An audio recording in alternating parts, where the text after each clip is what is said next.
Hello, I've decided to open up membership, so if you want to join, please join it. And also, 90% of you aren't subscribed. This is actually an insane statistic. So please subscribe before watching this video, and let's go.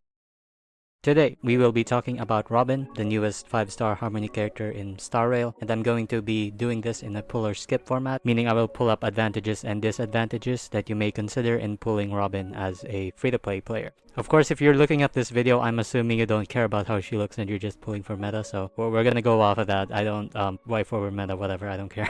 So first, the most important part of Robin's kit is her ultimate, which essentially sacrifices her turn. It forces her to take no actions until an entity on the turn order, which she summons at 90 speed, gets its turn to cancel her ultimate state. It's kinda like Lightning Lord in a way. A lot of things happen while she's in her ultimate state, but let's get into the first part of it. It advances action of everybody in your team, aside from Robin. Obviously, this is valuable in itself, as characters like Bronny and Sparkle pulling only one character may not actually be desirable for double DPS teams, and if you are facing a dangerous situation, having a team-wide advance forward might actually be more useful for you. This also means that Robin can give you more breathing room in a low cycle double DPS clear, like instead of compared to Bronny or Sparkle, so that's nice. Due to how the wave system works, you can maximize this a lot actually. Like if you defeat a wave just as Robin's entity is about to get its turn to cancel her ultimate, the action values will reset on the next wave and give you a few more turns, making it have a pretty ridiculously high ceiling actually in how to min-max her ultimate state. Of course, the drawbacks of the ultimate is that it has a pretty low skill floor. Her ultimate cost is pretty high, meaning that if you don't go aggressive or something stops your momentum, like a teammate getting crowd controlled, your ultimate's downtime hurts quite a bit, to the point that a Robin team may only see her ultimate around 2 times. And how much you can maximize Robin is actually a pretty big deal, because if you have the same exact build and the same exact investments on the character, one player might be able to 0 cycle with that, while a novice player might actually take 5 cycles. She has a lot of min-maxing ways, and if you don't know those min-maxing ways, then, well, you might actually feel like she's a bit underwhelming, which she isn't. She's actually very strong. You just need the knowledge to actually use her. And remember how I said that Robin makes double DPS stronger? Well, the unfortunate part about her ultimate is that Robin can't get a turn during her ultimate's activation window, and because of that, she is SP negative, and her rotations are deceptively 4 turns instead of 3 turns actually. She can't basic to generate SP, meaning that if you are running those double DPS team archetypes, they are generally more skill point hungry, so you do actually have to consider how much skill points that DPS is consuming, because she deceptively is a lot SP hungrier than most. Let's talk about the second part of Robin's ultimate. During the window where her ultimate is active, she attacks with an additional damage similar to Tingyun based on her attack with a fixed crit value. This damage in itself is actually very high. 70% attack is nothing to scoff at, and the fact that it only scales on attack means that you have 3 to 4 pieces where it is a main stat, making it very easy to build her damage. And since Robin's personal damage is not something you can ignore, she gains a lot of value from team-wide supports like Ruan, Mei, or Asta, so your double support core by itself is already good on damage and on support if you just bring one of those units. To the point actually that you can get away with weaker DPS units or running no sustains at all, because Robin carries the support and the damage in one slot. One, albeit minor, weakness is that Robin is pretty squishy though. Because of this, she only has HP substats, and if you build her with only focusing on her damage, she gets one-shotted fairly easily. But really, if you invest enough in your Robin, then the enemy will probably be dead before they manage to kill you. But if you do have a tank like Adventurine who also counters, which triggers her additional attack, or if you have the Clara counters to also trigger the additional attack, then it doesn't matter. They can still do enough damage to clear the pipe. She also thrives off allies that are inherently fast like Zilla or Su Shang to keep milking her ult damage, so really she can go either way with just counters or very fast teammates. Robin, aside from a small crit damage for her follow-ups, also procs her additional damage with each follow-up attack, making her damage scale really high with follow-ups. Her skill buff is a high team-wide damage percent, good for follow-up teams who usually don't prefer single target buffs, and you usually run more than 1 or 2 follow-up units in a single team. The cons of Robin is that she may be a bit too dependent on follow-ups, because without follow-ups her personal damage looks a lot worse. Like for example, you can increase Robin's damage by 200% simply by just having a follow-up than none at all, and that fact alone may make you feel like that's way too radical of a damage increase if you don't like follow-up attack units. She also gains energy when any attack happens, which increases for each follow-up, so even if you don't play hyper aggressive zero cycles, you may not just like it. And even though she has advanced action forward, it is actually still important to build speed on your characters, because that action advance forward is just one time, and you do want a decent amount of speed that isn't provided by Robin, so you can keep milking her ultimate damage. So do keep that in mind when you're trying to run Robin outside of a follow-up team. So what teams should you put Robin in, and what does she do in them? Robin doubles as both a strong team-wide support and a damage dealer. While she likes follow-ups to increase her damage, she can go either way of being a flex support or someone you build for their damage. Her general archetype includes follow-up attackers like Ratio, team-wide supports like Ruan Mei and Asta to buff her and the carry, and energy buffers surprisingly work well with Robin since she doesn't waste Tingyun's ultimate due to her own damage being actually relevant. And just to note, Robin's damage, buffs, and turn control is so strong that you can go for no sustains much easier with her than any other support in the game with very low cycles. Even without follow-up, she can still be used due to how strong her buff and turn advance is. She does gravitate to double carry teams that appreciate more of the turns with SP efficiency, like DOT teams who don't have that much of a trouble with it, Ratio and Topaz with Topaz spamming basic attack, and Jingliu Blade who doesn't spend SP in one of their windows. So it's important to note that this is more on the lens of free-to-play, and free-to-play generally have less ways to go for a zero cycle due to resource bottlenecks and stuff like that. So unironically, Robin may actually not be for you because you're poor.